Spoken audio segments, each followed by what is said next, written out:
Hello అందరికీ మరొక mini వ్లాగ్‌తో మీ ముందుకొచ్చేసాను. ఈ వీడియో వచ్చేసి ఫ్రైడే రోజుదనమాట. మనకి డే అనేది ఫస్ట్ చాలా ప్రశాంతంగా, చాలా మంచిగా స్టార్ట్ అయిందనుకోండి. ఆ రోజంతా మనకి చాలా బావుంటుంది. లెగవటమే మనం చికాకులతో కొంచెం ఏదో అనీజీగా లెగిసామనుకోండి, ఆ రోజంతా మనకు అలాగే ఉంటుంది. నేనింకా ఆ రోజు ఫ్రైడే కాబట్టి ఎప్పటిలాగే ముగ్గు పెట్టేసుకొని దేవుడి దగ్గర పూజ అయితే చేసేసుకున్నాను. ఇక వంట కార్యక్రమం అయితే స్టార్ట్ చేయడానికి వెళ్తున్నాననమాట. ముందైతే ఫస్ట్ టీ పెట్టేసుకొని తాగేసి ఆ తర్వాత బ్రేక్‌ఫాస్ట్ అయితే బయట నుంచే తీసుకొచ్చుకున్నాము. ఇంట్లో ఏం ప్రిపేర్ చేయలేదనమాట ఆ రోజు నేను. సో, రైస్ పెట్టేసిన తర్వాత ఇక ఎగ్స్ అనేది కొంచెం బాయిల్ చేసి కొంచెం కారం వేసి చేశాననమాట.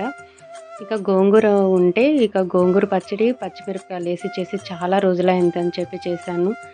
ఈ పచ్చడైతే ఎంత బావుంటుందంటే ఆనియన్స్ పచ్చి పచ్చిగా తగులుతా సూపర్ టేస్ట్